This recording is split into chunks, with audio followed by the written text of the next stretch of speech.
사도신경으로 우리 신앙을 하나님께 고백하겠습니다.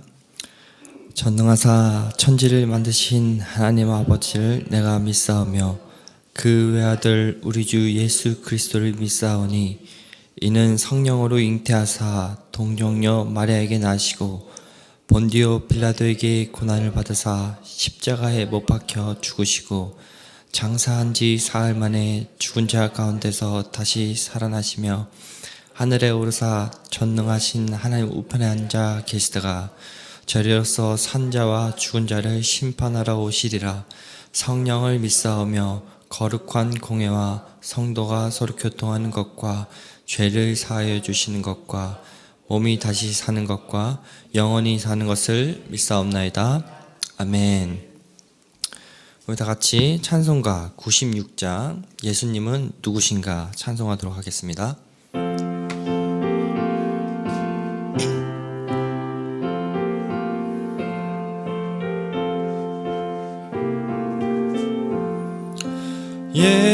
예수님은 누구신가? 우는 자의 위로와 없는 자의 풍성이며 전한 자의 높음과 잡힌 자의 노임되고 우리 기쁨 되시네. 예수님은 누구신가? 약한 자의 강함과 눈먼 자의 빛이시며 병든 자의 고침과 죽은 자의 부활되고 우리 생명 되시네.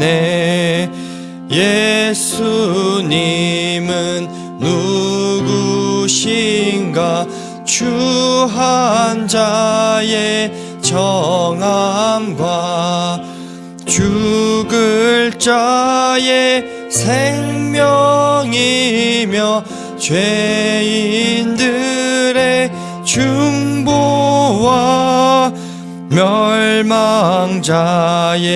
구원되고 우리 평화 되시네. 예수님은 누구신가? 온 교회의 머리와 온 세상의 구주시며 모든 왕의 왕이요 심판하실 주님 되고 우리 영광 되시네. 오늘 우리에게 주신 하나님의 말씀은 에베소서 5장 8절부터 14절입니다. 제가 가진 신약 성경으로는 315페이지 있습니다. 에베소서 5장 8절부터 14절입니다. 우리 함께 교독을 읽고 마지막 합독으로 같이 읽겠습니다. 너희가 전에는 어둠이더니 이제는 주 안에서 빛이라. 빛의 자녀들처럼 행하라. 빛의 열매는 모든 착함과 의로움과 진실함에 있느니라. 주를 기쁘시게 할 것이 무엇인가 시험하여 보라. 너희는 열매 없는 어둠의 일에 참여하지 말고 도리어 책망하라. 그들이 은밀히 행하는 것들은 말하기도 부끄러운 것들이라. 그러나 책망을 받는 모든 것은 빛으로 말미암아 드러나니 드러나는 것마다 빛이 있느니라. 그러므로 이르기를 잠자는 자여 깨어서 죽은 자들 가운데서 일어나라. 그리스도께서 너에게 비추하셨느니라. 아멘. 빛의 자녀의 영향력이라는 제목을 갖고 오늘 함께 하나님 말씀을 살펴보겠습니다. 에베소서를 지금까지 저희는 계속해서 읽어나가고 있습니다. 에베소서를 읽다 보면은 반복적으로 그리고 자주 이렇게 등장하는 문구가 하나 있는 것을 발견하게 될 것입니다.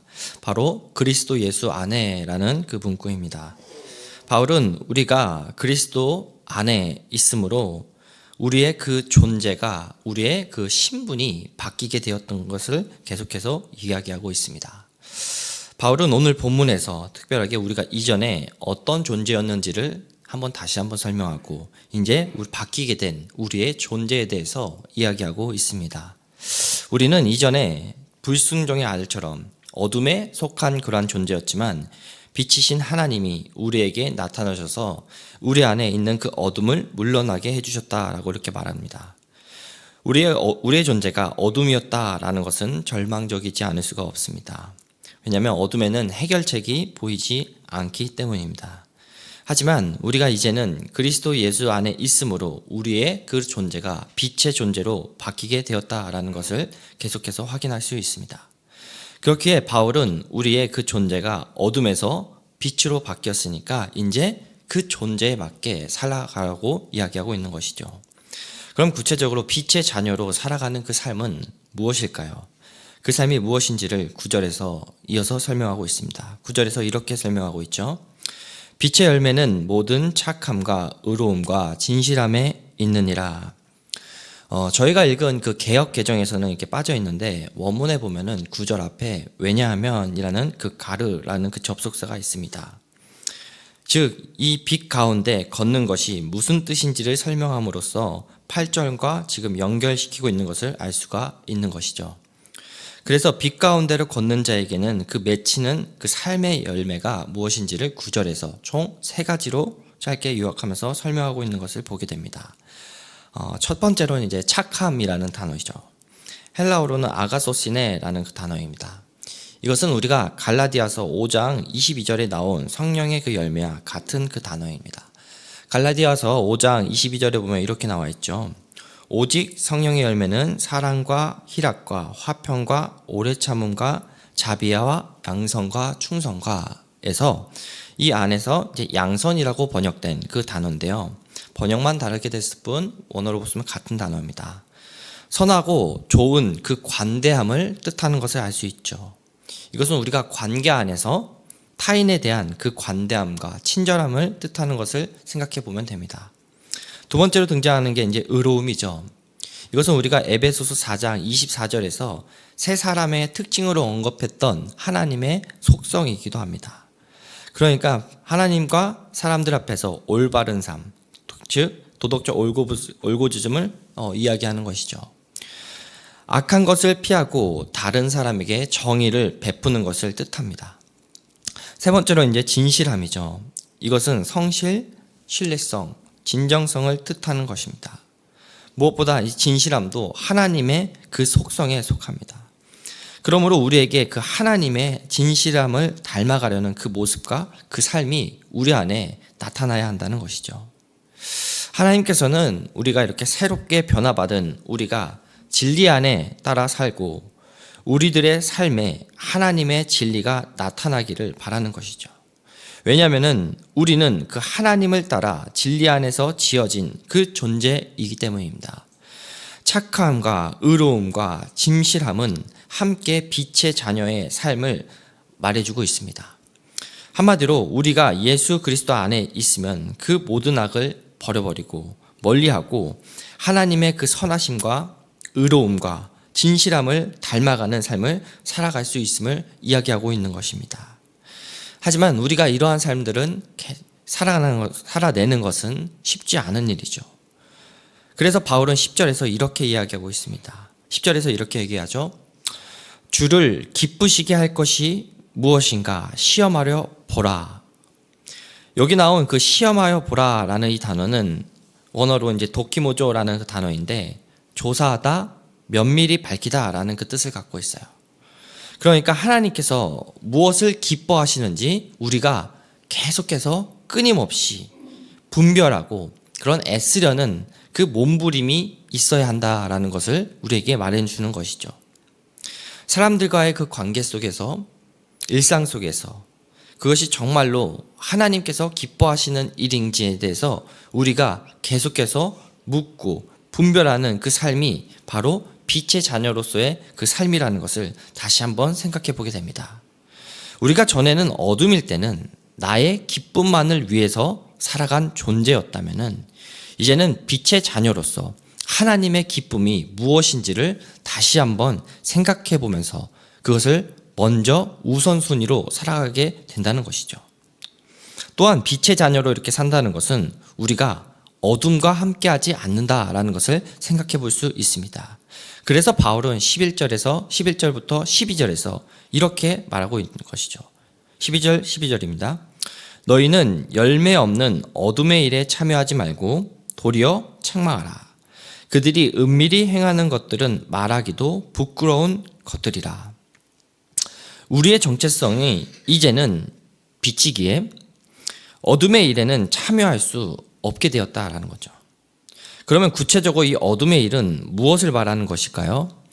문맥 속에서 살펴보면은 앞절 3절에서 5절에서 그것을 이야기하고 있죠. 짧게 세 가지로 얘기해 보면은 음행과 탐욕 그리고 더러운 말 같은 것들을 의미한다고 볼 수가 있습니다. 이러한 것들은 우리 안에 있게 하지 말라는 것입니다. 이것이 이제 어둠의 일에 참여하는 것이고 곧 하나님을 기쁘시게 하는 것들이 아니라는 겁니다. 그렇게 바울은 오히려 이러한 것들이 있으면은 드러내라 라고 말하고 있어요. 여기서 책망하다 라고 이 단어는 드러내다 라는 그 원어로 보면 그 뜻도 같이 함께 내포하고 있습니다. 우리의 존재가 빛으로 되었기 때문에 빛이 있는 곳에는 자연스럽게 옆에 어둠이 있던 것이 사라지게 됩니다. 빛이 드러나면은 어둠이 드러날 수가 없게 되는 거죠. 이 책망하라라는 이 말씀은 우리가 가서 모든 사람들을 말씀으로 다 정죄하라라는 그러한 의미라기보다는 우리의 존재가 빛으로 바뀌었기 때문에 일상생활에서 살아가는 그 자들의 삶 속에 어둠이 있다면은 우리가 빛으로 살아내는 그 삶으로 인해서 자연스럽게 그들의 삶이 그 어둠이 빛으로 비춰지게 된다라는 거죠. 그들의 그 어두운 그런 일들이 자연스럽게 비춰지게 된다라는 거죠. 그래서 우리의 존재가 빛으로 바뀌었기 때문에 미혹된 그런 잘못된 그런 하나님을 거역하는 잘못된 가치관으로 살아가는 그 자들을 깨닫고 그들을 다시 한번 새롭게 그들의 정신을 깨닫게 할 수 있게 된다는 겁니다. 이전에 우리는 어둠일 때는 이러한 존재인지를 몰랐습니다. 우리가 어둠일 때는 이게 어둠인지를 몰랐던 것이죠. 그게 죄인지 몰랐던 것이죠. 하지만 우리의 그 존재가 바뀌게 되므로 그것이 어둠인지, 그것이 죄인지, 그것이 하나님이 기쁘시게 하는 일이 아닌지를 구별할 수 있게 된다는 거죠. 아까 8절 이전에는 우리가 어둠이어서 우리의 삶이 어둠이니까 그게 어둠인지도 몰랐는데 이제 예수 안에 있다 보니까 나의 존재가 빛으로 바뀌게 된 것이죠. 이것은 굉장히 놀라운 일이 아닐 수가 없습니다. 오히려 어둠의 일들, 우리는 이전에는 어둠의 일들, 음란과 탐욕과 그러한 더러운 말들이 자연스럽게 했던 것이라면은 이제는 이러한 것들이 부끄러운 일로 자연스럽게 여겨지게 됐다는 것이죠. 예수 알기 전에는 이러한 것들이 부끄러운 일인지 몰랐는데 예수를 알면 갈수록 나의 삶에 있었던 그러한 어둠들이 점점 드러나게 되는 것이죠. 그러면서 이제 바울은 이어서 13절부터 14절까지 이렇게 설명하는 것을 볼 수 있습니다. 13절, 14절입니다. 그러나 책망을 받는 모든 것은 빛으로 말미암아 드러나니 드러나는 것마다 빛이니라. 그러므로 이르시기를 잠자는 자여 깨어서 죽은 자들 가운데서 일어나라. 그리스도께서 너에게 비추이시니라 하셨느니라. 우리의 존재가 이제 빛의 존재로 바뀌었기 때문에 그 말씀으로 살아가는 빛의 존재로 인해서 다른 사람의 그런 죄가 자연스럽게 드러나게 됐고 어둠에 있던 사람들이 빛의 존재로 인해서 그리스도의 그 빛을 알게 됐고 또 그 빛으로 인해서 그들이 회개하게 된다면 그들이 다시 이제 하나님의 빛으로 들어올 수 있게 된다라는 것을 의미하는 것이죠. 14절에 잠자는 자는 바로 어둠의 일, 불신자들을 의미하는 것이고, 깨어있는 자는 믿는 자들을 뜻하는 겁니다. 그래서 그리스도인이라 하면서 불신자처럼 사는 그들을 믿음으로 다시 한번 깨워주라 라는 그런 의미도 있는 거죠. 왜냐하면 깨어있게 된 우리의 그 존재 자체도 우리는 이전에 잠들어 있었던, 영적으로 죽어 있었던 그러한 존재이기 때문입니다. 그래서 8절에 바울은 8절에서 우리의 존재가 어떤 존재인지를 다시 한번 얘기함으로 말미암아 우리도 전에 그러한 존재였는데 예수가 우리에게 찾아옴으로 말미암아 우리의 존재가 빛의 존재로 바뀌었듯이 우리 또한 일상생활에 있는 그 우리의 삶의 터전에서 여전히 어둠 가운데 살아가고 있는 자들에게, 우리의 어떤 이웃들에게, 어떤 터전에게 그 빛으로 우리가 이제 그 역할을 함으로써 그곳이 바로 하나님의 빛이 비추는 그 역할로 살아가게 하라는 그런 의미입니다. 말씀을 맺겠습니다. 우리는 이전에는 어둠이었지만 우리에게 먼저 찾아오신 예수로 인해서 우리가 빛의 자녀로 바뀌었습니다. 빛의 자녀이기에 우리는 자연스럽게 나오는 것이 있습니다. 바로 착함과 의로움과 진실함이죠. 착함과 의로움과 진실함을 우리가 살아내야 빛의 자녀라기보다는 바울의 말하는 의미는 우리가 빛의 자녀이기 때문에 그러한 착함과 그러한 의로움과 그러한 진실함이 나타나게 된다는 겁니다. 그래서 우리가 끊임없이 하나님 앞에 하나님을 기쁘게 하는 것이 무엇인지를 질문하고 몸부리치면서 살아내야 한다는 것이죠. 그것이 죄와 유혹이 우리 삶에 틈탈 기회를 주지 않는다는 것이죠. 빛의 자녀이기에 어둠의 일과 관련된 것을 참여하지 않고 공동체 안에서 여전히 죄 가운데 있는 형제들을 위해서 그들을 회복할 수 있도록 우리가 빛의 자녀로 더욱더 살아가는 것이죠. 이를 통해서 우리가 다시 그리스도로 인해서 우리가 빛의 자녀로 나아갈 수 있듯이 우리 또한 그 자들에게 우리의 삶의 영향력을 통해서 빛의 자녀로서의 그 영향력을 통해서 그들이 그리스도로 다시 돌아올 수 있게 하는 것이죠. 이게 바로 본문에서 말한 8절부터 14절, 바로 빛의 자녀의 영향력이라는 것이죠. 그래서 그러한 빛의 자녀로 오늘 하루 또 이번 한 주를 살아갈 우리 사랑하는 우리 성도님들 한 분 한 분 되시길 주님의 이름으로 축복합니다. 우리 이 시간 세 가지를 놓고 함께 기도했으면 좋겠습니다.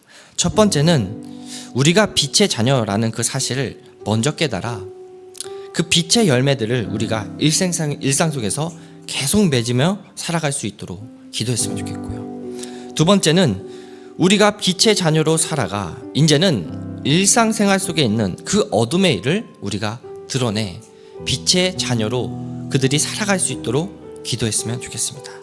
마지막으로는 1교구 1남 다락방 기도 제목입니다. 하나님의 아들 된 권세를 누리며 주님을 증거하는 인생이 되게 하여 주소서.